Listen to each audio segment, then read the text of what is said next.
अस्सलाम वालेकुम। Voices overseas की एक और एपिसोड के साथ एंडी खान आपके सामने।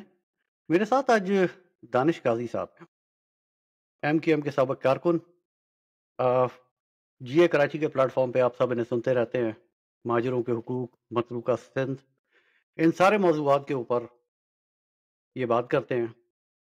आइए चलें इनसे कुछ गुफ्त-ओ-शनीद करते हैं और जानने की कोशिश करते हैं कि ये क्या हासिल करने की कोशिश कर रहे हैं। अस्सलाम वालेकुम दानिश भाई, कैसे हैं? वाह! जी भाई, अस्सलाम वालेकुम आदाब। कैसे हैं आप? ठीक-ठाक हैं? खैरियत से हैं? अल्लाह का एहसान, आप सुनाइए। थैंक यू सो मच कि आपने मुझे प्रोग्राम पे लिया, मौका दिया। दानिश भाई, उम्मीद करता हूँ कि आवाज़ मेरी ठीक आ रही होगी। दानिश भाई, 1947 में कुछ लोगों को, एक पूरी कौम को हिंदुस्तान से पार्टीशन के बाद हिजरत करवाई गई जी, जी। और ये वो लोग थे जो अंग्रेज़ की रियासती मशीनरी को चला रहे थे, पढ़े-लिखे लोग थे। ये जब पाकिस्तान पहुँचे तो इन्हें पूरे पाकिस्तान की चाबियाँ पकड़ाई गईं। सारी ब्यूरोक्रेसी के ऊपर, फ़ौज के बड़े-बड़े ओहदों के ऊपर हमें महाजिर हज़रात नज़र आते हैं। मगर फिर इन्हीं लोगों को, क्योंकि यहाँ जो कौमें बसती थीं वो तो इस काबिल नहीं थी कि रियासत चला सकती। उनके पास ना वो ट्रेनिंग थी, ना वो तालीम थी। तो इन लोगों को लाया गया, मगर इन्हीं लोगों को एक वक़्त आता है कि अल्ताफ़ हुसैन नाम का एक शख़्स हुकूक का चूरन बेचना शुरू करता है। मैंने ऐसे-ऐसे वाक़यात देखे हैं, डिटेल में नहीं जाऊँगा, नाम किसी का नहीं लेता। एक साहब थे, उनके बेटे ने बीकॉम किया, खुद वो बैंक के मैनेजर थे। मैंने उनको कहा कि आप अपने बेटे को अपने बैंक में लगवा दें, कैशियर की जॉब खाली है। उन्होंने कहा, आपको, मुझे शर्म आएगी अगर मेरा बेटा मेरे मैनेजर होते हुए मेरे बैंक में आके कैशियर की नौकरी करेगा। और इन लोगों को अल्ताफ़ हुसैन नाम के एक शख़्स ने हुकूक का चूरन बेचना शुरू किया। क्या आपको इसमें कोई बैरूनी साज़िश, भारत का हाथ नज़र आता है? जी एंडी भाई देखें थोड़ा-सा कॉन्टेक्सचुअली समझने की कोशिश करेंगे। आपने हुँ, हुँ। बहुत अच्छी बात कही कि जब पाकिस्तान बना तो सबसे टैलेंटेड कौम पाकिस्तान, हिंदुस्तान से जो हमारे बुज़ुर्ग उसमें मेरे भी दादा शामिल थे। हुँ, हुँ। वो शामिल हुए और उन्होंने सोचा कि यार पाकिस्तान आके हम पाकिस्तान की खिदमत करेंगे। और ग्रेजुअली हुआ ये कि ट्रांज़िशन ऑफ पावर के दौरान महाजनों के हाथ से एक-एक करके जो है ना बहुत सारे पावर्स को ले लिया गया। एक कॉन्स्पिरेसी जो डे 1 से स्टार्ट कर दी गई। अगर आप देखें बीबीसी उर्दू का एक प्रोग्राम आया उसमें ज़िक्र आज किया गया है कि किस तरह क़याद-ए-आज़म मोहम्मद अली जिन्ना को शायद रास्ते से हटाया गया हो, लियाकत अली खान के साथ क्या हुआ, मैं ज़ाहिर बात है तारीख़ लंबी हो जाएगी। और एक और जो उसका एंगल है वो ये कि किस तरह मैंने एक आर्टिकल भी लिखा है इस पे कि किस तरह सिंध के अंदर जीए सिंध के बानी यानी जेएम सैयद साहब ने और भी अपनी सियासत करके या भुट्टो के थ्रू मुहाजिरों का इस्तेसाल शुरू करवाया। तो अल्ताफ़ हुसैन का जो जिसको आप चूरन कह रहे हैं उससे पहले एक ऑलरेडी मुहाजिरों की बात शुरू हो चुकी थी। और आपको याद होगा कि कराची के अंदर तहरीक रईस अमरोही जैसे लोगों ने और सूबे की बातें जी। तो अल्ताफ़ हुसैन से बहुत पहले स्टार्ट हो चुकी थी। और इस पे जो है जब आपको याद होगा कि जब कराची का जब से कैपिटल शिफ्ट किया गया तो हुँ, कुछ हुँ। चुनिंदा महाजनों को बिठा के उसको एंडोर्स करा दिया गया। तो देखिए 68 तक तो कैपिटल था ना कराची का। कराची वाज़ द जी। Capital of it was not as a capital of Sindh, it was capital of Pakistan.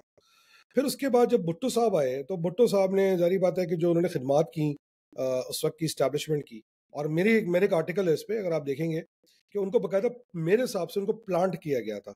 GMC के थ्रू क्या पाकिस्तान एस्टेब्लिशमेंट के थ्रू घुस के आप सिंध को वो मुकाम दिला दें जो वो लेना चाह रहे होंगे, जिसकी वजह से उन्होंने जो भी उनका प्लान था उसके हिसाब से। और हुँ, भुट्टो ने हुँ। आके फिर जिस तरह महाजनों का इस्तेसाल किया, कोटा सिस्टम लगाया, बतूरुका सिंध के ऑर्डिनेंस को एक रात में हज़फ कर दिया, महाजरों को निकाला नौकरियों से, आपको याद होगा ब्यूरोक्रेसी में। उसके बाद महाजरों की जो इंडस्ट्रीज थी उनको नेशनलाइज कर दिया और उसके बाद एक जो ड्रैकोनियन लॉ लगा के उन्होंने दीवार से लगा दिया महाजरों को उस टाइम पे। तो वो जो तहरीक ऑलरेडी चीखें मार रही थी उससे कल्मिने पहले वो तहरीक थी अयूब खान के खिलाफ और उसके बगैर वो थे जारी पठान पठान ज्यादातर उस टाइम पे। मगर जब भुट्टो ने आके उसका फायदा उठाना शुरू किया तो of course it was much closer to home. It was Sindhi versus Mohajir at that time. और फिर एक और जो चीज़ है अगर आप एपीएमसी की तारीख देखें तो एपीएमसी जो फाउंड हुई थी तो उस वक्त देखें बड़ा एंडी भाई उस वक्त कराची यूनिवर्सिटी के अंदर जो माहौल था उसमें महाजरों के खिलाफ तकरीबन सारे यूनाइट हो जाते थे। तो अनफॉर्चुनेटली एट दैट टाइम एक ऐसा कंड्यूसिव इन्वायरमेंट मिला अल्ताफ हुसैन को कि उसने उस टाइम पे एपीएमसी की बुनियाद डाल दी और मैं सिर्फ अल्ताफ हुसैन नहीं, अल्ताफ हुसैन के साथ और भी लोग शरीक थे, उसमें कुछ आज जिंदा हैं, जैसे सलीम हैदर, डॉक्टर सलीम हैदर हैं, अजीम तारिक को शहीद कर दिया गया, और भी बहुत सारे लोग हैं जिन्होंने उसकी बुनियाद में अपना कलीदी किरदार अदा किया, और वो बुनियाद इसलिए डर गई कि एक माहौल दिया गया। और फिर जब जैसे जैसे 80s कंटिन्यू हुआ, मैं आप देखें जिस जिस तरह कराची के अंदर मारधाड़ हुई, मैसेकर्स हुए, कस्बा अलीगढ़ के वाकयात हुए, और महाजिरों को उनके हकूक, या देखें अगर कस्बा अलीगढ़ के वाकये के बाद, क्योंकि मैं गवाह हूँ, मेरा स्कूल साथ ही था कस्बा अलीगढ़ कॉलोनी के, आप ये समझ लें कि हम्म, जब ये वाकया हुआ है तो मेरी क्लास में पत्थर मारे थे और फायरिंग की थी हमारी क्लास के ऊपर, और किस तरह मेरे दादा या मेरे वालिद साहब डर के मारे हम लोग को वहां से निकाल के ले गए थे, एक हैरेसमेंट के दौर से हम निकले। अगर उस वक्त उस पे इंसाफ कर दिया गया होता, हमने वो वीडियो, हमें याद है आज भी कि उसकी वीडियो आई थी, और हमने शाम को जब कैसेट लेके वो वीडियो देखी थी 15 मिनट की, और वो बाहर हमारे वो फौरन आ गया था कि भाई बाकी लोग भी देखना चाहते हैं किस तरह ऊपर से फायरिंग की जा रही थी। अगर उस पर इंसाफ कर दिया जाता तो शायद अल्ताफ हुसैन को वो चूरन नहीं मिलता जिसकी आप बात कर रहे हैं, मगर स्टेट ने भी कोई अच्छा किरदार अदा नहीं किया, जिसकी वजह से जो एक तहरीक थी वो पनपने लगी, और फिर वो पनपती रही। नाशकाद भाई आपने अभी बात की कोटा सिस्टम की। जी मेरे नाकिस इल्म के मुताबिक जितनी जी तारीख मैंने पढ़ी, इस कोटा सिस्टम को लाने वाले तो लियाकत अली खान थे। जी जी जी, मुझे पता तो था ये कुछ इल्जाम भुट्टो के ऊपर क्यों? ना। ये सवाल देखें, देखें एक बात सुनो एंडी भाई, उस वक्त हमारा देखें, उस वक्त कोटा सिस्टम क्यों लगाया गया था? उस वक्त कोटा सिस्टम इसलिए लगाया गया था कि अगर उस वक्त कोटा सिस्टम नहीं लगाते, जो इंडिजिनस पॉपुलेशन थी उनको बिल्कुल भी सिस्टम में जगह नहीं मिलती। कोटा हम्म, सिस्टम कोई हमें नौकरी देने के लिए नहीं लगाया गया था, कोटा सिस्टम उनको सपोर्ट करने के लिए लगाया गया था। भुट्टो साहब ने क्या हरकत की है, भुट्टो साहब ने उसका उसका जो यूज है उसको गलत कर दिया। उन्होंने कोटा सिस्टम लगाया हमारा इस्तेसाल करने के लिए। उन्होंने, देखें बात समझा, उन्होंने कहा जी सिंध पीछे है। अच्छा चले मान लिया जी सिंध पीछे था 71 में, सिंध तो आज भी पीछे है ना, तो कोटा सिस्टम लगा के उनको अचीव क्या हुआ? तो हमारी और उनकी नीयत में फर्क था। अच्छा, अगर आज सिंधी जो हैं वो लियाकत अली खान के कोटा सिस्टम को याद रखते हैं, तो हम्म, उनको तो लियाकत नेहरू पैट को भी याद रखना चाहिए, जिसकी बिल्कुल। बेस पर सिंध की फाउंडेशन पड़ी है। उसको वो भूल जाते हैं सिलेक्टिवली, मगर वो कोटा सिस्टम वाली बात को याद रखते हैं। हालांकि उनकी जो नीयत थी वो उनको सपोर्ट करने की थी, वरना सारी पोजीशनों पे महाजरी बैठा होता ना। आपने खुद अभी अपने इब्तिदाइया में कह दिया है कि कैपेबिलिटी नहीं थी यहाँ के लोगों में रन करने की कंट्री को, तो फिर 70 साल तक हम ही रन कर रहे होते। ये तो हमारे दिल बड़े थे कि हमने अकोमोडेट किया, जिसकी सजा हम भुगत रहे हैं आज मेरी नजर में। मुझे नाम याद नहीं आ रहा, वजीर आला थे सिंध के जिन्होंने अल्ताफ हुसैन को दावत दी थी कि आए बैठ के कोटा सिस्टम खत्म कर लेते हैं। किसने की थी? वजीर आजम ने। वजीर आला थे सिंध के और कायम जाम अली शाह साहब। सादिक नहीं थे कहीं? मुझे जाम सादिक साहब थे मेरा ख्याल, या कायम कायम अली शाह, दो में से कोई एक। जाम सादिक, उन्होंने कहा था कि आज कोटा सिस्टम खत्म कर लेते हैं, इसके ऊपर बैठ के बात मुझे करते मुझे नहीं पता, मगर देखें मैं नहीं समझता कि पीपल्स पार्टी, अगर पीपल्स पार्टी के वजीर, एक ही टाइम रहा होगा जहां वो अरबाब रहीम थे जो पीपल्स पार्टी के नहीं थे, या जाम सादिक अली थे। हमने तो जब से आंख खोली है हम पीपल्स पार्टी का वजीर आला देख रहे हैं, तो सियासत के अंदर। तो मुझे नहीं पता कि कब ये बात की गई, मेरे पास कोई हैं। रेफरेंस भी जाम नहीं सादिक के दौर पे भी, जाम सादिक साहब है। ने की। देखा, जाम सादिक जो थे उनके पास उस वक्त सिंध का मैंडेट ही नहीं था ना, सही है, उस तरह हम्म, से उनसे क्या बात की जाती। और जिसमें कोई शक तो नहीं है कि पीपल्स पार्टी अंदरूनी सिंध की एक नुमाइंदा जमात है, तो अगर कोई ऐसा सिस्टम आप डिप्लॉय कर भी देते तो वो नहीं। आप छोटी सी एग्जांपल ले लेते ना, 18वीं तरमीम के बाद उस वक्त की पीपल्स पार्टी ने प्रॉमिस किया कि, खुद कहा जी, बेनजीर की खुद की ख्वाहिश है। मैं एक तकरीर सुन रहा था, एक आर्टिकल भी पढ़ रहा था, एक प्रोग्राम भी दिख रहा था कि 1992 में खुद बेनजीर ने, भुट्टो शहीद ने डिवोल्यूशन ऑफ पावर की बात की है, लोकल बॉडीज को आप दें, बल्कि तो उस लेवल पे बात की है कि डिस्ट्रिक्ट लेवल तक आप डिस्ट्रिक्ट सेक्रेटरीज तक अपॉइंट करें। सही है। उसके बाद जब उनकी अपनी पार्टी जो पावर में आई है 2008 में एनआरओ करके, तो उन्होंने जो उसके बाद 18th अमेंडमेंट पास किया है, उसमें बिल्कुल 148 डाला, मगर उसको लिमिट कर दिया, रिस्ट्रिक्ट कर दिया। तो नीयत की बात है, पीपल्स पार्टी की कभी भी मैं नीयत पे भरोसा नहीं कर सकता अनफॉर्चुनेटली। पीपल्स पार्टी को जब भी मिला है उन्होंने हमसे लिया है, हमें दिया कुछ नहीं है। तो आई मे बी उन्होंने कहा होगा, बट आई डाउट के उसके पीछे कोई जेन्युइनिटी होगी इस टाइम। और आप ये कह रहे हैं कि पीपल्स पार्टी ने सब कुछ छीना। जिस शहर की बात हो रही है, कराची का कमाऊ, पाकिस्तान का कमाऊ पूछ शहर, सबसे जी ज्यादा टैक्सेस देने वाला शहर कराची, चाहे वो पानी के बिल ले लें या प्रॉपर्टी टैक्सेस ले लें, पूरा पाकिस्तान उसे मैच नहीं करता। जी जी। एक जमाने तक ये पैसा एमक्यूएम वसूल करती रही, लगाया क्या? नहीं देखें, इसको थोड़ा सा एक्सप्लेन समझते हैं जरा। देखें, एम ये जो इससे पहले 18वीं तरमीम से पहले पैसा फेडरेशन के पास जाता था और फेडरेशन एलोकेट करती थी। अब एमक्यूएम के दौर में जिसको आप कह सकते हैं कि जो एमक्यूएम का दौर रहा है, जेन्युइनली जो एमक्यूएम का दौर रहा है, देखिए एक मिसकंसेप्शन है। एमक्यूएम जीतती जरूर है मगर एमक्यूएम कभी पावर में रही है? देखिए अब थोड़ा सा ब्रेक डाउन करते हैं। 88 टू 90 झगड़ा हो गया, 1992 झगड़ा हो गया, 92 के बाद तो आपकी पिटाई होती रही, फिर रिलीफ मिला। हमें आज भी याद है जो नवाज शरीफ की गवर्नमेंट गिरी थी 99 में, तो हम लोग सरसीद में पढ़ते थे जहाँ पर आपके एक दोस्त रेहान हुसैन वादरी पढ़ते थे, और हमने बसों को रोक रोक के उनके जबरदस्ती मुंह में लड्डू डाले थे कि चलो यार नवाज हम्म। शरीफ की गवर्नमेंट गिर गई, अब शायद रिलीफ मिल जाएगा। अच्छा, उसके बाद भी कोई रिलीफ नहीं मिला था, उसके बाद भी हमारे कारकुनों की शहादतें कंटिन्यू रही थी। आपको जो एक्चुअल रिलीफ मिला है वो मुशर्रफ साहब के दौर में, जो खुद कराची से थे। मुस्तफ़ा कमाल जब मेयर बने तब मिला है आपको रिलीफ। तो जब आपको रिलीफ मिला आपने काम कर दिया। उससे पहले जो रिलीफ मिला था आपको 88 में, ब्रीफली 86 में, जब आपने बगैर सिंबल के इलेक्शन लड़ा था, जब फारूक मेयर मिले थे, आपने तब काम कर दिया था। उसके बाद आप देख लें कि 18वीं तरमीम आ गई 2010 के अंदर, जो कि अल्ताफ हुसैन की गलती है। उसको 18वीं तरमीम में पीपल्स पार्टी को सपोर्ट नहीं करना चाहिए था। उसने पीपल्स पार्टी को जो आग बन करके सपोर्ट किया, गलत किया, हम उस पर हमेशा बात करते हैं। उसके बाद आप देखें, अगर एमक्यूएम की मेयर आ भी गया वसीम अख्तर वैसे भी कोई हाई मोरल ग्राउंड या हाई कैरेक्टर के मेरी नजर में आदमी नहीं है, मगर चले मान लेते हैं कि वो बहुत ही हाई मोरल के, बहुत कैरेक्टर के आदमी है। 18वीं तरमीम के बाद तो उनके हाथ बने हुए हैं। इतना सर बुरा हाल है कि इस वक्त जो करंट मेयर है, जो पीपल्स पार्टी का अपना मेयर है, वो रो रहा है, धो रहा है। तो सोच लें कितना बुरा हाल होगा। तो हम बिल्कुल कह देते हैं कि जी एमक्यूएम का पावर थी, मगर एमक्यूएम को पावर जो एक्चुअल मिली है वो सिर्फ एक ब्रीफ पीरियड के लिए मिली है। और जो आपने देख लिया कि उस पावर में 300 बिलियन के करीब एमक्यूएम ने खर्च किया है। दानिश भाई, कता तो कलामी माफ कीजिएगा, 12 साल की गवर्नरी एमकेएम के पास रही। गवर्नर का पावर नहीं 12 होती साल ना। गवर्नरी एमकेएम के पास रही, पोर्ट शिपिंग के तमाम मामलात एमकेएम के हाथ में रहे। मतलब हाँ, मुशर्रफ की शक्ल में एक प्रेसिडेंट आपके पास रहा। तो चार बदले साल में महाजिर कौम को क्या मिला? नहीं, देखिए 4-5 साल है ना। देखिए थोड़ा सा कंटेक्चुअली देखते हैं। मुशर्रफ साहब के साथ आप गवर्नमेंट में शुरू में नहीं आए, आप जो है 2002 के बाद उनके साथ गवर्नमेंट में आए, और 2006-7 में उनकी गवर्नमेंट गिरी, तो टेक्निकली 3-4 साल मिले आपको। अच्छा, गवर्नर की अगर आप बात कर रहे हैं, तो गवर्नर के पास एग्जेक्टिव पावर क्या है? और 18वीं तरमीम के बाद तो वो एग्जेक्टिव पावर, जैसे फॉर एग्जाम्पल किसी भी यानी यूनिवर्सिटी का पेट्रन 18वीं पहले। तरमीम तो, दानिश भाई 18वीं तरमीम तो 2001 में आ रही है ना, 2002 में? नहीं नहीं नहीं, 18वीं तरमीम 2010 में हुई है। 2000, हाँ 2010 में। 10 में उससे हुई है। पहले की बात कर रहा हूँ मैं। हाँ, तो उसमें 4 साल दिए ना आपको, जो मैंने आपको कहा। भाई देखें, 2002 तक तो आप पावर में नहीं थे ना, आप तो बाहर थे। ना आप इलेक्शन में थे, ना आप गवर्नमेंट में थे। आप उसके बाद मुशर्रफ साहब के दौर में जो गवर्नमेंट में आए, और उन्होंने आपको एम्पावर किया, आपने डिलीवर करके दे दिया।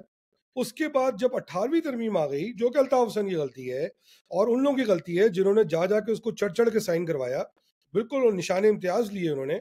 वो दो लोग आज भी एमक्यूएम में हैं, हैदर अब्बास रिजवी और फारूक सत्तार, दोनों आज एमक्यूएम के अंदर हैं। तो उन्होंने निशान इम्तियाज दिए ना, उन्होंने ओन किया कि हमने 18वीं तरमीम को पास करवाया। तो उसके बाद तो फिर एमक्यूएम के हाथ ही कट गए ना।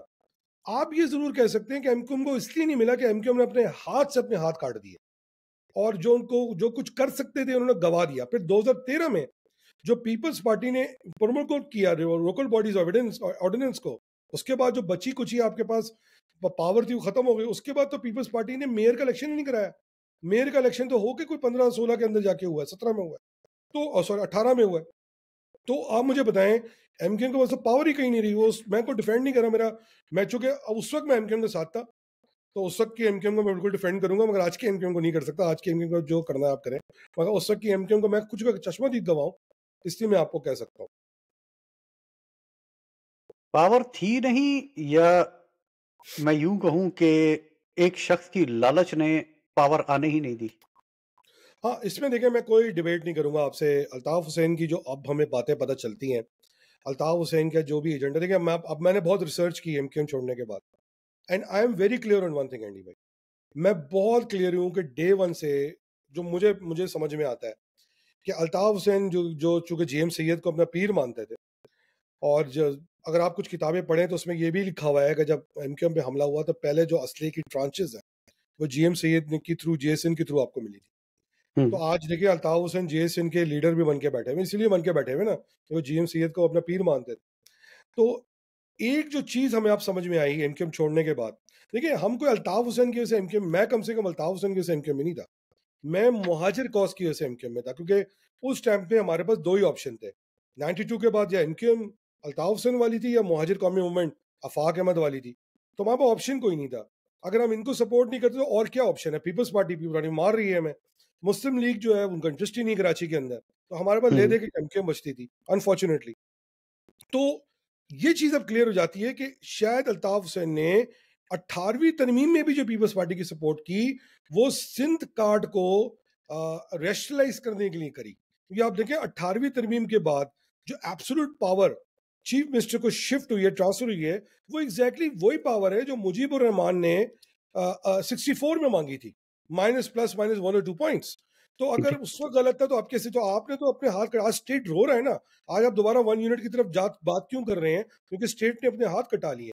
मगर अल्ताफ हुसैन का शायद एजेंडा ये था कि हम सिंधु देश की तरफ मूव करेंगे ताकि पीपल्स पार्टी सिंध कार्ड खेले हमेशा के लिए, और वो इसकी 18वीं तरमीम पास हुई है। तो मैं आपकी बात से बिल्कुल एग्री करता हूँ कि at some point in time Altaf Hussain को बहुत मौका मिला, वो बहुत कुछ अचीव कर सकता था मुशर्रफ के दौर में भी, मगर ही चोज नॉट टू।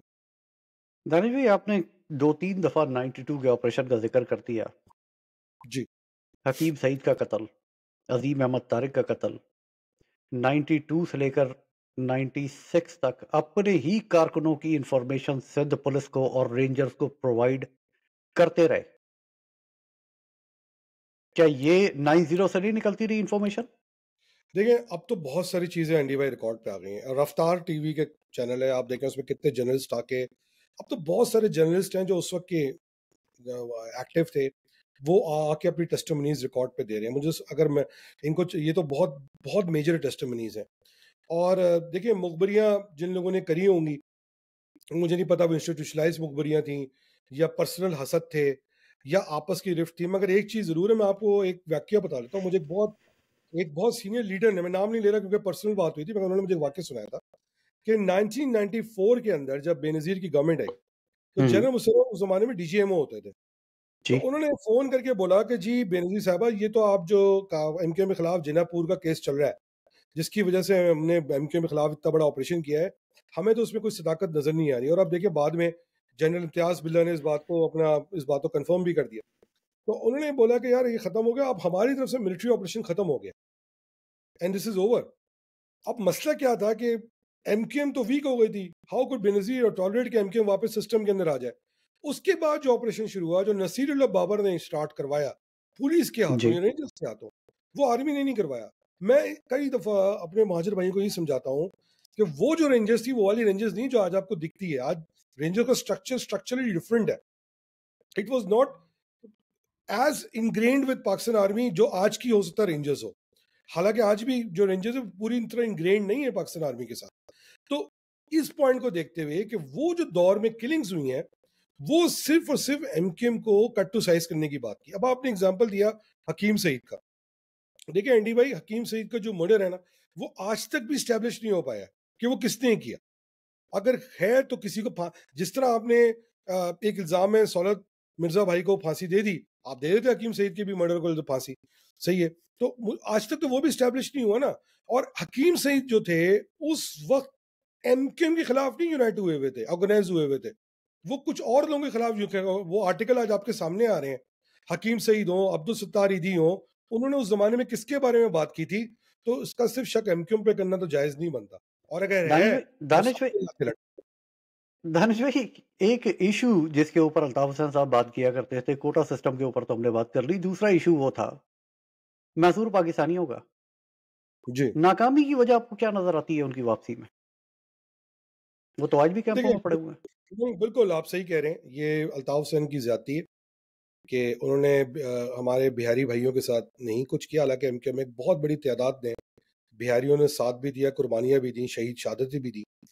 बिल्कुल मैसूर ने पाकिस्तान के एक मामले में उनको साथ देना चाहिए था, गवर्नमेंट में बैठे। मगर अगर आप ऑनेस्टली देखें, एक सवाल मैं पूछूं स्टेट ऑफ पाकिस्तान से, रियासत पाकिस्तान से, कि वो जो मैसूरीन पाकिस्तान बांग्लादेश में है, उनका वो स्टेटस इसलिए है कि 1971 की जंग में उन्होंने बंगालियों का साथ देने की बजाय पाकिस्तान आर्मी का साथ दिया था।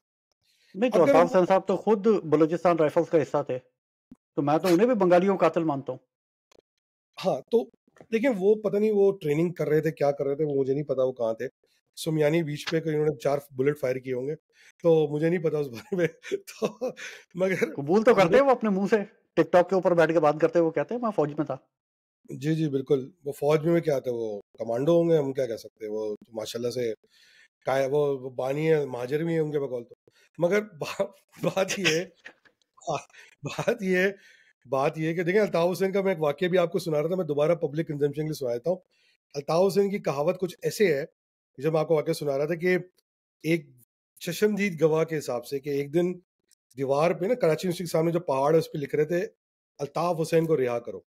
तो मैंने पूछा अपने एक जानने वाले से, भाई कौन लिख रहा था? उसने कहा जी अल्ताफ हुसैन खुद लिख रहे थे।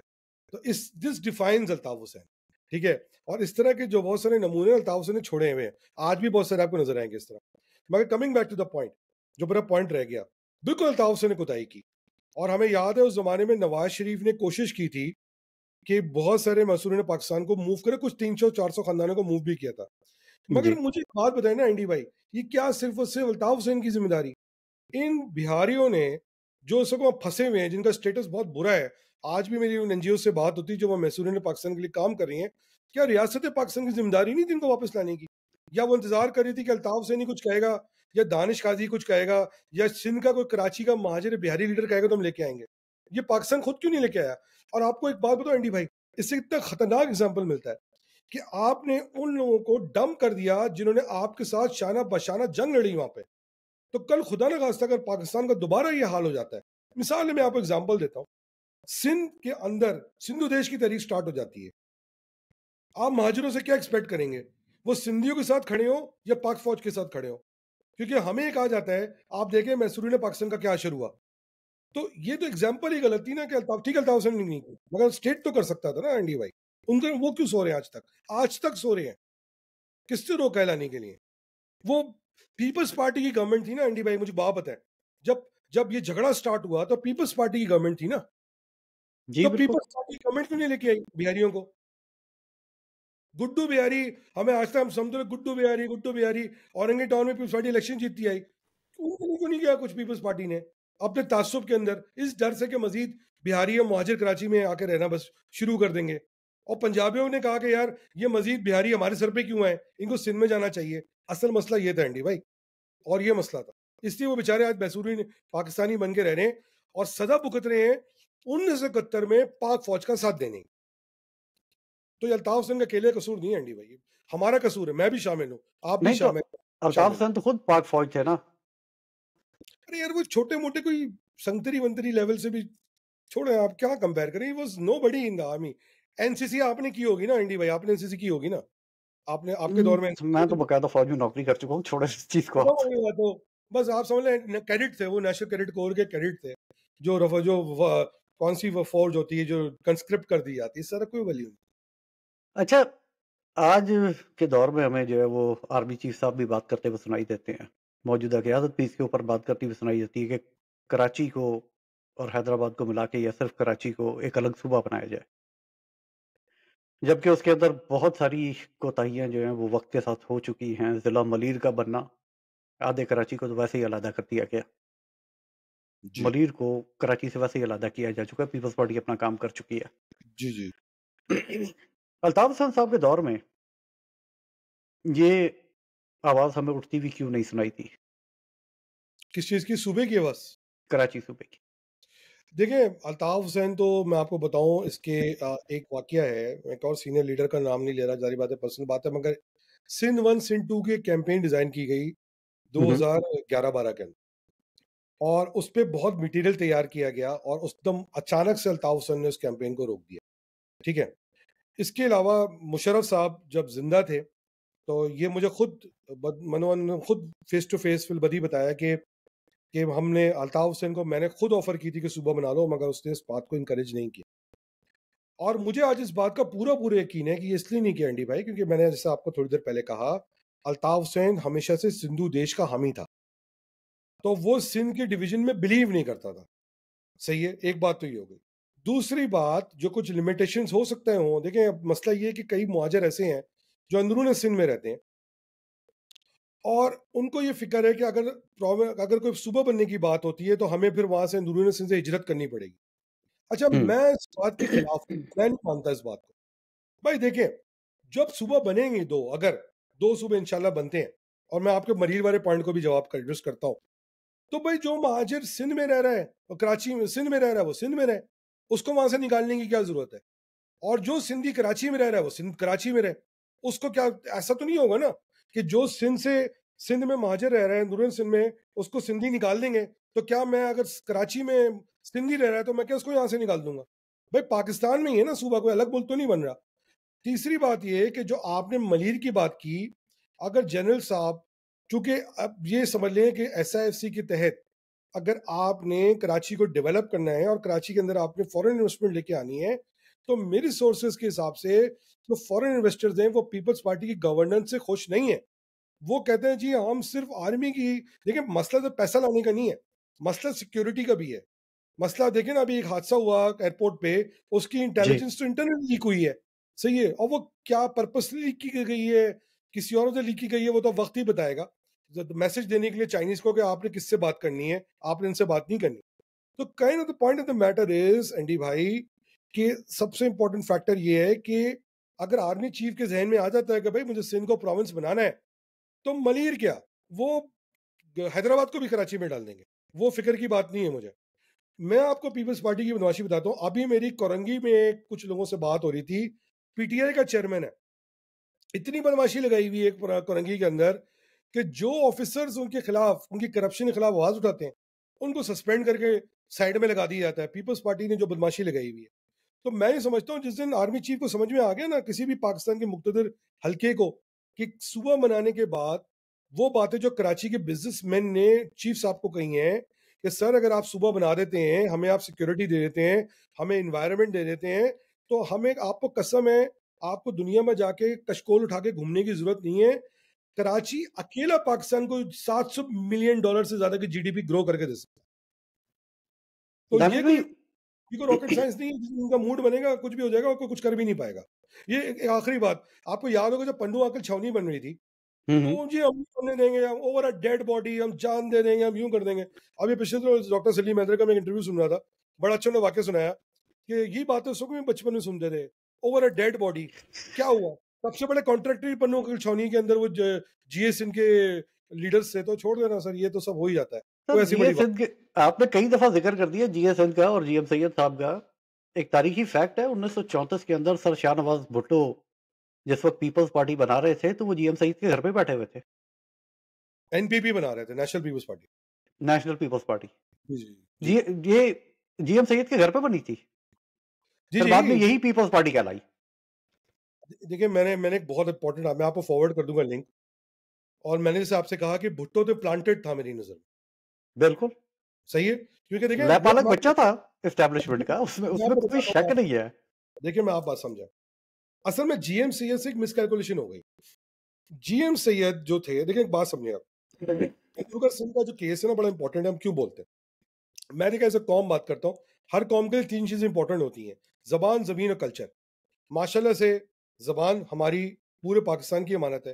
कल्चर आप बिल्कुल। देखिए, माशाल्लाह से महाजर कल्चरल डे गवर्नर हाउस में भी बन गया, जो 5 साल पहले हमने बीज बोया था, अल्लाह ताला ने काविशों को नष्ट करा, और कूडोस, अब kudos to Nisha, governor Singh. Yes भाई, ऑनेस्ट टू गवर्नर सिंह को माहौल हम जैसे लोगों ने दिया है। गवर्नर सिंह अच्छा किया, I want to give him credit for that, but governor Singh ने खुद नहीं कर दिया। आप ये सोच लें गवर्नर सिंह को कहीं और से भी मैसेज आया होगा, ये करना है आपने, ठीक है ना, सही है। तो but hats off to him कि टुक द इनिशिएटिव। अब हम तीसरी बात करते हैं, जमीन की इंपॉर्टेंस। देखिए थोड़ा मसला समझे एंडी भाई, जब पाकिस्तान आजाद हुआ तो 71.8% जमीन जो थी वो हिंदुओं के पास थी, 40% डायरेक्ट ओनरशिप थी, 31.8% जो थी वो गिरवी जमीन थी जो हिंदुओं के पास थी, सिंधी इनकी। अब GM सैयद के जहन में शायद ये था कि भाई ये सब चले जाएंगे तो फिर क्या होगा कि जी ये सारी की सारी जो ना हमारी, तो वो कर्जे भी माफ हो जाएंगे, जमीन भी कब्जे हो जाएंगी, ठीक है। जी। आज भी कई सिंधी वेडरों के पास कागजात नहीं है, क्योंकि वो जमीन मतरू का की है, सही है सर, कब्जा करके बैठे हुए हैं। अगर आज उसको पेपर मांग लेना, मैं नहीं समझता वो पेपर दिखा पाएंगे, वो यहाँ से लेकर कश्मीर तक। प्रॉब्लम ये हुई है GM सैयद से, जब उन्होंने देखा। अच्छा, अब ये एक और मैं आज मिथ क्लियर कर देता हूँ आपके थ्रू। हमें अक्सर सिंधी कहते हैं कि जी हमने बड़ा एहसान किया, महाजनों को जमीन दे दी, जगह दे दी। बॉस, जैसे कि मैंने थोड़ी देर पहले कहा, जमीन तो लियाकत नेहरू पैक्ट के तहत हम अपनी लेके आए थे साहब। आज भी इंडिया के अंदर वो इतनी इतनी जमीन, हम इतनी प्रॉपर्टी जायदाद हमारी पड़ी हुई है कि जितनी पूरे पाकिस्तान की जीडीपी है। सही है, वो अभी रिकॉर्ड पे है, शाहजेब खानजादा ने प्रोग्राम किया है इस पे। जी। अयूब खान की अपनी किताब का मतन है कि अगर लियाकत अली खान अकेले अपना क्लेम कर देते तो पाकिस्तान छोटा पड़ जाता। ये सब बातें मैं नहीं कह रहा, ये खुद कह रहे हैं। और जुल्फिकार अली भुट्टो ने भी इसको एनल कर दिया कि यार अगर हमने महाजरों के क्लेम सेटल करने शुरू कर दिए तो हम खुद कहाँ चले जाएंगे। तो ये कह देना। और मैं आपको एक और चीज बड़ी इंटरेस्टिंग क्लियर कर देता हूँ अंडी भाई, 1 मिनट और लूंगा। जब पाकिस्तान आजाद हुआ तो जो जो एक लॉ था वो ये कहता था कि अगर 27 जो लॉ जो जो सब नेशंस बन रहे थे कि भाई अगर 27% किसी मुल्क की इलाके की आबादी कह दे यार कि मुझे इसके साथ जाना है, हम उसके साथ जाएंगे। जब पाकिस्तान बना तो सिंध की 26% आबादी हिंदू थी, 70% आबादी मुसलमानों की थी। तो पाकिस्तान बनने के बाद अगर आपको याद होगा जो पाकिस्तान का कॉन्स्टिट्यूशन बना है, जिसको हम एक ऑब्जेक्टिव रेजोल्यूशन कहते हैं, वो 1956 में जाके बना। क्यों बना आपको पता है? मैं बताता हूँ क्यों बना। वो इसलिए लेट बना कि बाकी सारे इलाके तो सेटल हो गए कि केपीके में मुसलमानों की आबादी 90%, पंजाब में माइग्रेशन हुई सिखों की, उनके पास 80% का मार्जिन अचीव हो गया। सिंध में 26% 70% था। जब पाकिस्तान बना तो रिवर्स माइग्रेशन शुरू हुई, यानी कुछ हिंदू पाकिस्तान आने शुरू हुए। उस वक्त अपने नंबर को, यानी हिंदुओं की पॉपुलेशन को 26% से कम करने के लिए जीएम सैयद जैसे लोगों ने 94 में जाके अलीगढ़ में तकरीर करी कि भाई खुदा के वास्ते कुछ महाजरों को सिंध में भेजो। ये रिकॉर्ड पे है, हमीद हारून ने कहा है। उसके बाद जो ट्रेनें रुकी, अगर वो ट्रेनें नहीं आती ना एंडी भाई, अगर वो ट्रेनें नहीं आती तो आज सिंध की आबादी 28% हिंदुओं की 30% हो जाती। और जब वो हिंदू 28% पे जाते तो वो कहते जी हमें इंडिया के साथ जाना है, और वो अपने साथ सिंध की 71.8% जमीन, जिसमें कराची भी आता, साथ ले जाते। हमने ये फेवर किया है, हमने कोई, हम पे कोई एहसान नहीं हुआ है, हमने आके तो इनको बचाया और ये दोबारा जाके जूते चाट रहे होते सिंधी जाके हिंदुस्तान के अंदर। हमने तो पाकिस्तान के शहर को बचाया है, जिसपे हमें ताना दिया था कि आप पे कोई एहसान कर दिया जमीन दे के हमने। तो ये दानिश मत भाई, उनका है। दानिश भाई, ये जो सारी बातें आपने की हैं, इन सारी बातों को मद्देनजर रखते हुए जी क्या जी उर्दू बोलने वाले सिंधी की थ्योरी जो अल्ताफ हुसैन साहब ने दी वो महाजर कौस से गद्दारी नहीं थी? बिल्कुल है, और उसकी सजा मिली है उनको। आज आप देखें, बात करते जी लीडर को आप आजादी दे दें, वो हेलो कर दें। अबे रोज टिकटॉक पे हेलो हो रही है यार। 100 एपिसोड नंबर, फिक्री निशिस्त नंबर 170, 174, 180, अभी आप जाएंगे 210वीं पहुंच गई होगी, पता नहीं, मैं तो कई दिन से चेक भी नहीं किया कॉमेडी को। मगर आप मुझे बताएं, अगर वैसे इतने कॉमेडी के ऊपर, इस कॉमेडी पे अमेरिका में पाबंदी लगी है, अभी कॉमेडी नहीं चलेगी यहाँ पे। हाँ तो दुकान बंद हो गई अब, नहीं तो अब लंदन में भी लगवानी पड़ेगी। तो point of the matter is Andy भाई, अगर अल्ताफ हुसैन इतने बड़े लीडर होते तो आज हजारों लोग निकल आते ना रोड पे उनके लिए। अल्ताफ हुसैन की इन्हीं प्यारी प्यारी हरकतों की वजह से, देखिए इमरान खान का, आप देखिए, एक इमरान खान ने कॉल दी जेल से, निकल आए ना लोग उसके लिए। अल्ताफ के लिए बिल्कुल क्यों नहीं निकले। निकल रहे? क्यों नहीं निकल रहे? आ जाए। अरे 15, 20, 25 लोग आते हैं तो कौन सी बड़ी बात है? 3 करोड़ 3.5 करोड़ का शहर है, अगर 20-25 में कहता 5,000 लोग भी अल्ताफ हुसैन के, कौन सा तीर मार लिया? तो कोई दानिश ऐसी भाई, ये मतलब हर 2 साल के बाद, 1.5 साल के बाद ये चूरन बेचा जाता है एमपीएम लंदन की जानिब से कि जी हेलो की आवाज खुलने वाली है, हेलो होने वाली है, भाई वापस आ रहे हैं, मगर किसी की टिकट नहीं कटती टिकट कैसे कटेगी? कि हिम्मत ही नहीं है ना आने की। देखें एंडी भाई, मैं आपको बताऊं, आप थोड़ा कॉन्टेक्चुअली देखें। अभी सिंध में क्या हुआ है? सिंध में आर्मी चीफ ने सिस्टम को चैलेंज कर दिया। अभी मैं आपको एक खबर देने जा रहा हूँ, एक खबर जो मेरे पास आज सुबह से चल रही है, मैं वेरीफाई करा रहा हूँ कि सिंध का सीएम चेंज हो रहा है। और अब जब सिंध का सीएम चेंज होगा, यानी मुराद अली शाह जा रहे हैं, तो मुराद अली शाह रिप्रेजेंट्स द 21 शाहs of Sindh, and hmm, Murad Ali Shah doesn't want to go. और उसकी जगह शर्जील इमान मेमन का नाम आ रहा है कि शायद वो सीएम बने, क्योंकि कहीं से सपोर्ट है। और जरदारी साहब चाहते हैं कि उनकी बहन बने। वो कहते हैं जब मरियम नवाज हम्म, पंजाब में सीएम हो सकती है शहबाज शरीफ के प्राइम मिनिस्टर होते हुए, तो मेरे प्रेसिडेंट होते हुए मेरी बहन जो है ना वो सीएम क्यों नहीं हो सकती? क्योंकि वो एमपी है, बेटा उनका है नहीं। और बेटा तो कहता है ना मैं प्राइम मिनिस्टर, क्या प्राइम मिनिस्टर से ऊपर जाऊंगा मैं। अब क्या हो रहा है, जब से सिस्टम सिंध का चैलेंज हुआ है, तो हम्म, अल्ताफ हुसैन तो तारीखी तौर पे हमेशा से पीपल्स पार्टी के सामने सीसा पिलाई दीवार बन के खड़े हुए हैं। एंडी भाई, अगर आप तारीख में जाएं, जिस दिन शहीद अली रजा आब्दी का मर्डर हुआ है, अगर आप उस वक्त का अखबार उठा के देखें तो 3 दिन पहले जरदारी साहब रगड़े में आ गए थे। उठाएं अखबार, तारीख है, आब्दी का मर्डर होता है और 3 दिन के बाद अल्ताफ हुसैन तकरीर करके स्टेट को गालियां देते हैं, और स्टेट जो है वो जरदारी को भूल गए, और जरदारी बोलते हैं स्टेट को कि भाई आप छोड़ो, मैं संभालूंगा इसको, और वो दोबारा एमकेएम या अल्ताफ के पीछे लग जाते हैं और सब भूल जाते हैं जरदारी को। तो अल्ताफ हुसैन और कुछ नहीं है, जब भी इनको सीसा पिलाई दीवार बन के खड़ा होना होता है पीपल्स पार्टी के सामने, वो अपने आप को आगे ऑफर कर देते हैं। ये तारीख है, मोस्ट इनके कई लीडर बोलते हैं, आप उठा के देख लें।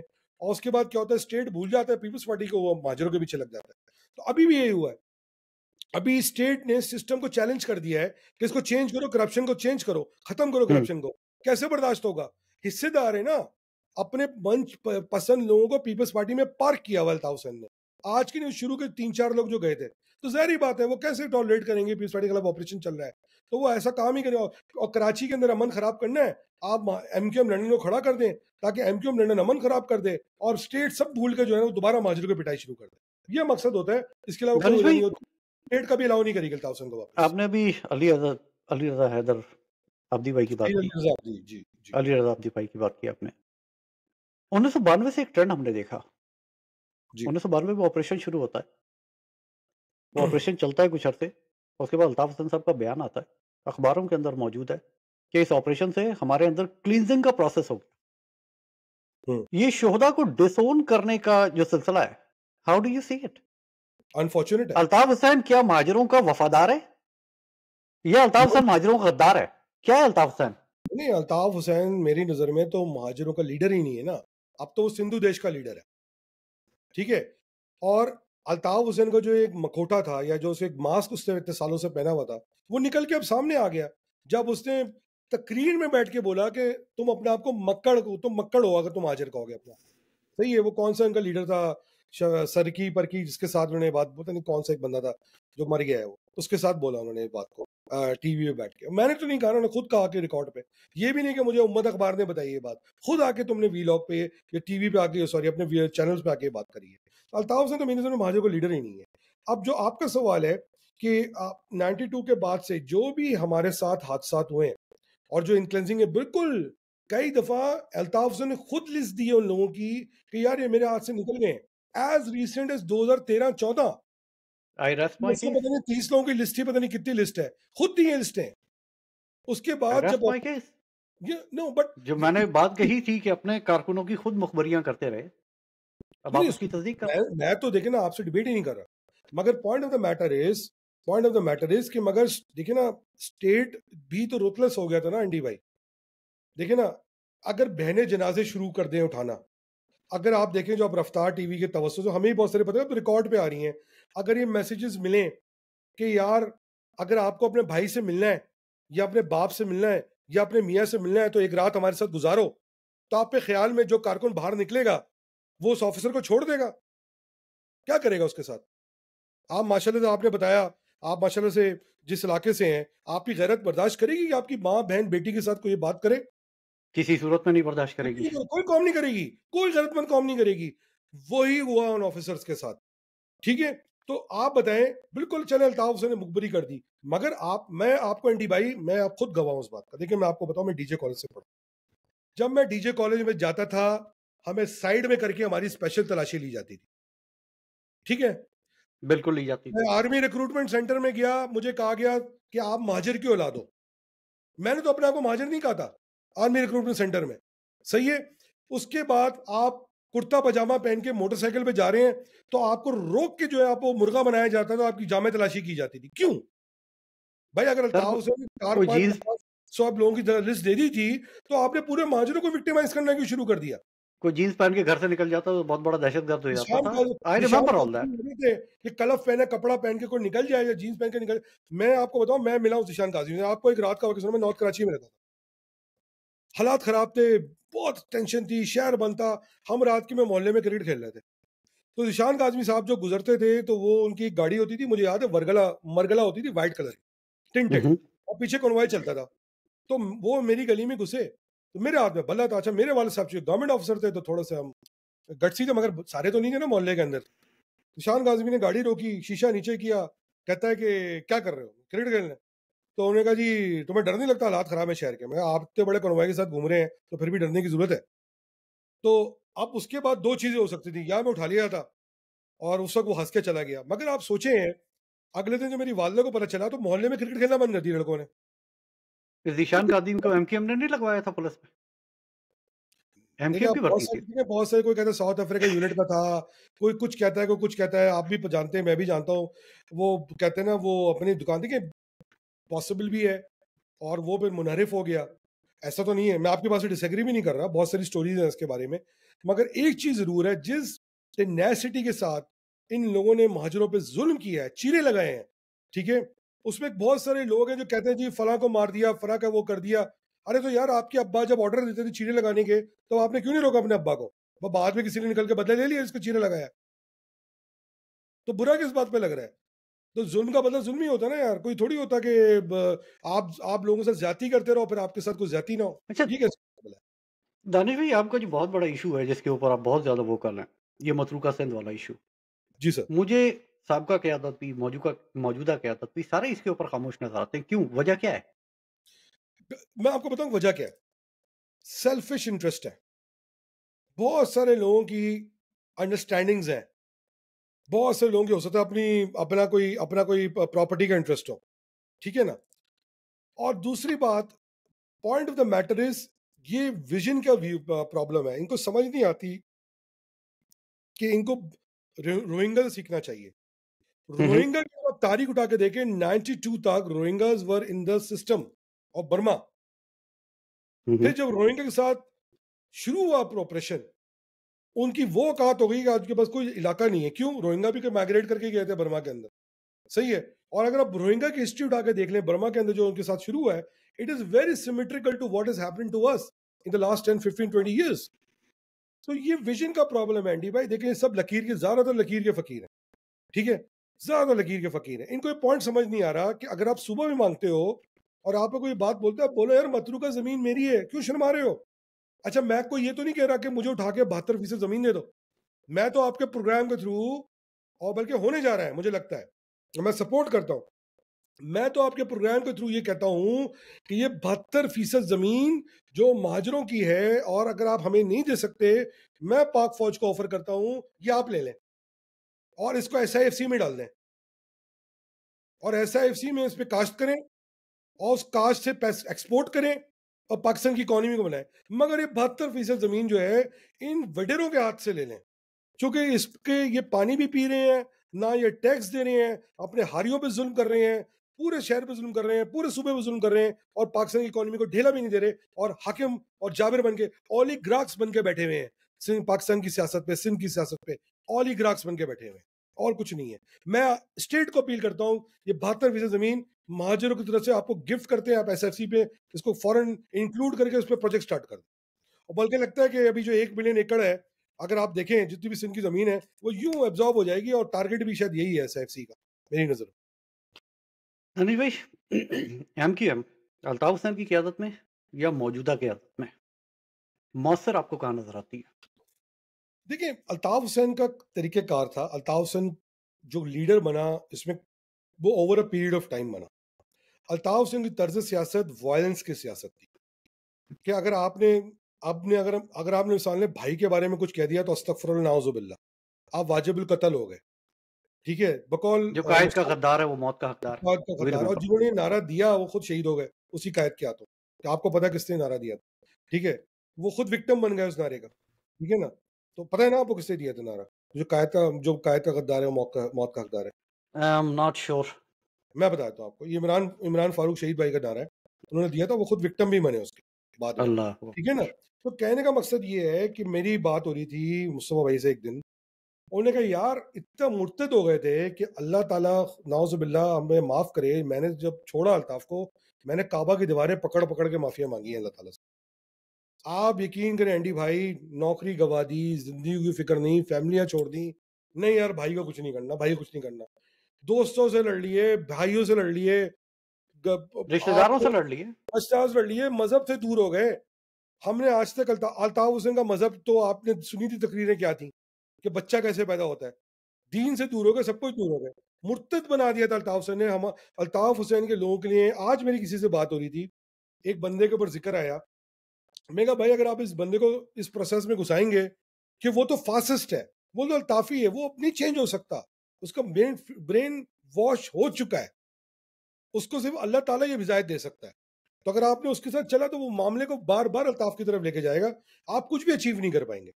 तो अल्लाह का शुक्र है, मौला का बहुत बहुत करम है कि हम दीन दुनिया सबसे दूर हो गए थे, और that's credit goes to Mustafa Kamal कि उसने जो स्टैंड लिया। कम से कम आज अगर आप एमक्यूएम की तकरीरें सुने, या कम से कम मैं मुस्तफा भाई की बात करता हूँ, अल्लाह का जिक्र है, रसूल का जिक्र है, खुदा का जिक्र है। पहले तो ये सब बातें होती नहीं थी, पहले अल्ताफ अल्ताफ अल्ताफ अल्ताफ अल्ताफ, उसके अलावा कुछ होता ही नहीं था वहाँ। आपको लगता है कि खालिद 1999 मकबूल मुझे बोला सिद्दीकी के गया होते हुए एमक्यूएम के एक बहुत सीनियर लीडर की तरफ से, यार आप होते कौन है अल्ताफ भाई की थॉट को चैलेंज करने वाले? वो तो बियॉन्ड थॉट है, अस्तगफुरुल्लाह। ये तो क्या हाल था। आपकी नज़र में मुस्तफ़ा कमाल साहब आज उतने फ़ाल हैं खालिद मकबूल सिद्दीकी साहब की नहीं है, मौजूदगी बिल्कुल में, आपने, नहीं नहीं या आपने, वो इनकी गैर मौजूदगी में ज़्यादा फ़ाल हो, किसकी गैर मौजूदगी में? खालिद मकबूल सिद्दीकी साहब की? मैं बिल्कुल आपकी बात से एग्री करता हूँ, मैंने आज वीलॉग किया इस पे। और बल्कि मैंने अभी सलीम साफ़ी का, अगर आपने प्रोग्राम सुना नहीं सुना है, ज़ाहिर बात है मुस्तफ़ा भाई ने, ज़ाहिर बात ये नहीं कि पार्टी डिसिप्लिन के वो वाजिब है, मैं तो पार्टी डिसिप्लिन का वाजिब नहीं हूँ। मैं पीएसपी में था, मगर जब पीएसपी से एमक्यू में मर्जर हुआ, मैंने अंडर प्रोटेस्ट रिजाइन दे दिया था, क्योंकि मैंने कहा था, दो वजह से रिजाइन दिया था मैं आपको बताऊं। एक, एमक्यूएम में वो क्रुक्स बैठे हुए, देखिए एमक्यूएम तीन किस्म की थी एनडी भाई, मैं आज आपको बड़ा, जैसे जब आप देखें माशाल्लाह किताबें पढ़ने का शौक है मुझे, तीन एमक्यूएम्स थी। एक वो एमक्यूएम थी जो महाजिर कॉज के साथ थी, जो हम जैसे गधे थे। एक वो एमक्यूएम थी जो अल्ताफी थी, फासिस्ट। और हुँ, तीसरी वो एमक्यूएम थी जो नोट कमाने के लिए बैठी हुई थी, जिसको आप एमक्यूएम आईएनसी कह सकते हैं। 22 अगस्त इनकॉर्पोरेटेड। के बाद जो एमक्यूएम रह गई वो एमक्यूएम आईएनसी थी, जो एमक्यूएम पाकिस्तान बन गई। जो एमक्यूएम अल्ताफी थे वो लंदन चले गए, और जो महाजिर कॉज के लोग थे हम जैसे, हम डिसोन हो गए।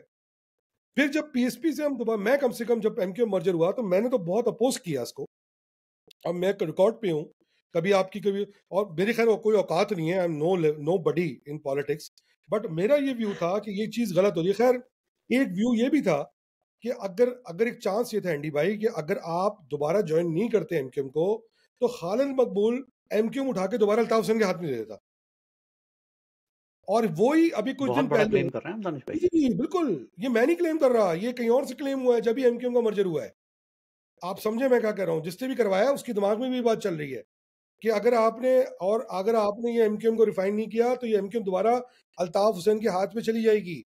और मैंने जैसे अपने कुछ दिनों पिछले दिनों में व्लॉग्स में भी कहा है कि खालिद मकबूल गए हैं, और आप देखें ना आज खालिद मकबूल की कॉन्स्टिट्यूंसी में आपको अल्ताफ हुसैन की एक्टिविटी नजर आ रही है, क्योंकि खालिद मकबूल कंट्रोल नहीं कर पा रहे ना मुस्तफा कमाल जैसे लोगों को, उनको मेरी आदत ही नॉल नहीं है सवाल सुनने की। दानिश भाई, मेरी नॉलेज में ये चीज़ है कि खालिद मकबूल सिद्दीकी के दरपर्दा राब्ते हुए अल्ताफ हुसैन साहब से बिल्कुल रिसेंटली, है, और बिल्कुल है। आफाक अहमद साहब के भी होते रहे।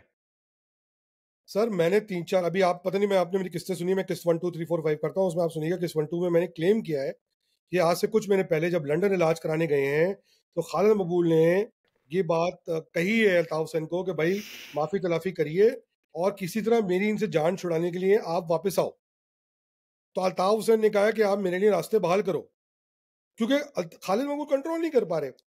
अगर आज आप सलीम साफी का प्रोग्राम सुने, जो कल मुस्तफा कमाल ने किया, जो मैंने आज वीलॉग भी किया, उसमें भी मैंने यही बात कही है कि क्लियरली नजर आ रहा है कि खालिद मकबूल डिसीजंस नहीं ले पा रहे।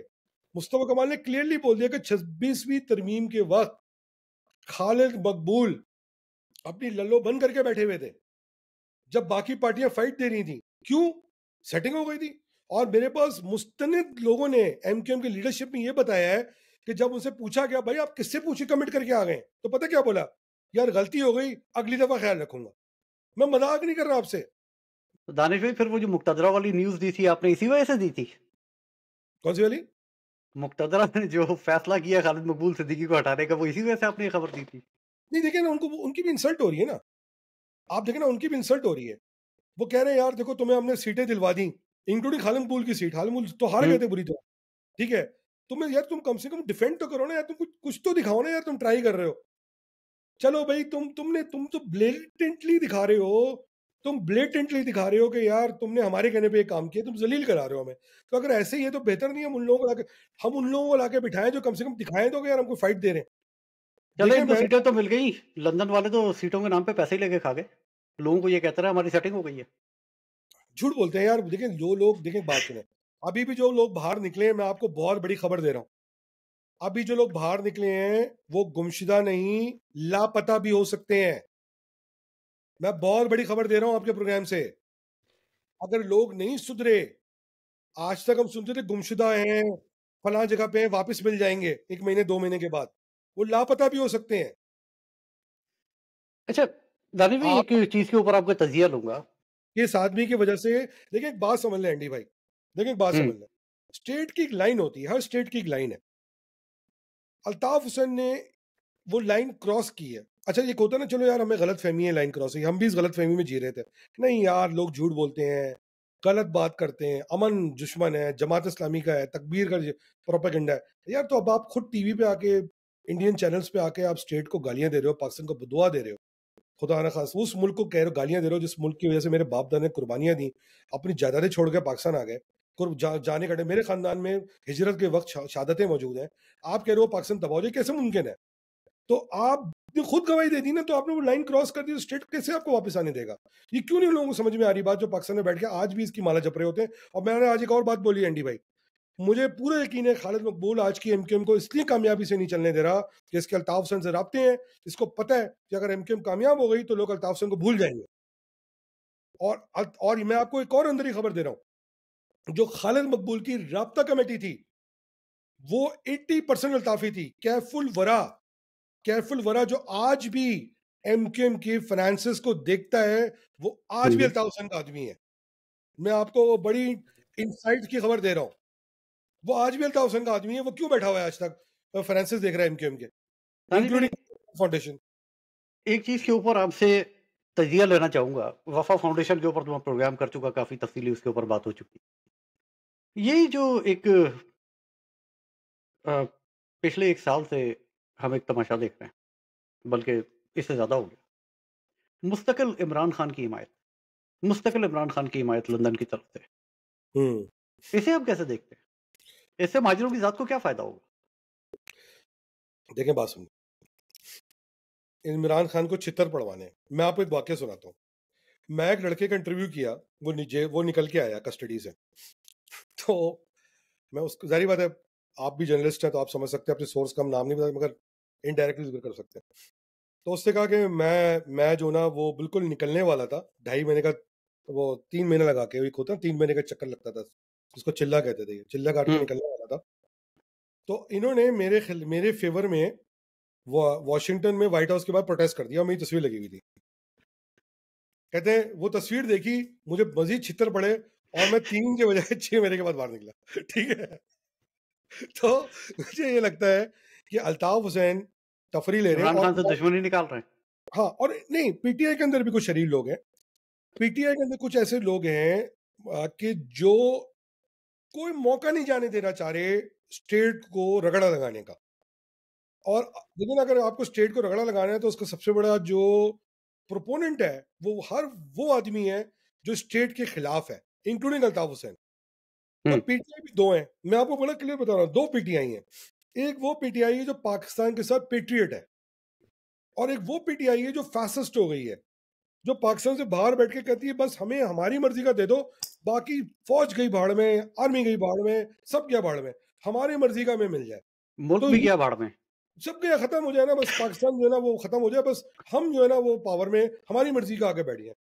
वो लोग जो है ना वो अल्ताफ हुसैन के साथ शायद हो, आदिल राजा जैसे लोग हो सकते हैं, वो उसमें वजहात जैसे लोग हो सकते हैं, उसमें मोहित पीजर जैसे लोग हो सकते हैं, और उसके अंदर जो भी एंटी नेशनलिस्ट एलिमेंट है, क्योंकि इस वक्त इमरान खान स्टेट के खिलाफ एक रेजिस्टेंस का सिंबल बनकर नजर आ रहा है। हो सकता है जिमामा खान ने पैसे दिए हों, वी डोंट नो। सही है। जब जिमामा पॉसिबिलिटी खान है। जाके लंदन के अंदर कुछ और भी कर सकती है, कुछ नहीं पता कि उसने अल्ताफ हुसैन को फंडिंग दे दी हो। अल्ताफ हुसैन को तो वैसे ही माली हालात खराब है, ठीक है, तो उसने ले लियो फंडिंग, $3-3 के लिए तो टिकटॉक पे वीडियो बना रहा होता है वो। तो आप सोच लें कि एनीथिंग इज पॉसिबल, कि एंटी स्टेट एलिमेंट के साथ वो कोर्ट पे काम कर रहा है, पैसे ले रहा है, उसके लिए फ्री में नहीं कर रहा है ये काम। ये मैं आपको बता दूं, आई डोंट थिंक ना। और मैं आपको एक बहुत बड़े तवस्सुस की खबर दे रहा हूँ, इमरान खान के अल्फाज हैं उसके करीबी लोगों के, ओवर माई डेड बॉडी, कि अल्ताफ हुसैन जैसे आदमी के साथ मैं अलायंस करूं। आज इन हालात में भी बता रहा हूँ आपको, इन हालात के अंदर भी। तो आई आई थिंक अल्ताफ हुसैन सिर्फ उसको मार पड़वा रहा है या उससे पैसे खा रहा है किसी से। इसके अलावा कुछ नहीं हो सकता। दानिश भाई इसको कंक्लूड करते हैं मगर आपसे कंक्लूडिंग रिमार्क्स के अंदर। जी भाई।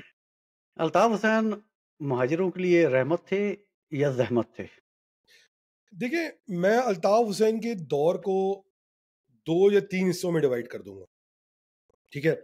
जी, इसमें कोई शक नहीं है कि जब worst was the situation, somehow देखिए, मैं तो अज़ीम तारिक को लीडर समझता हूँ, मगर हुँ, अल्ताफ हुसैन वाज़ लकी कि he was more communicative, he was more articulate, उनको स्पीच करनी आती थी, ठीक है? और उस वक़्त इनको आपको पता है ना, उस वक़्त भी इनको निकाल दिया गया था पार्टी से, अज़ीम तारिक वापस लेके आए थे इनको 86 के जी, अंदर, 84 याद का है। बात।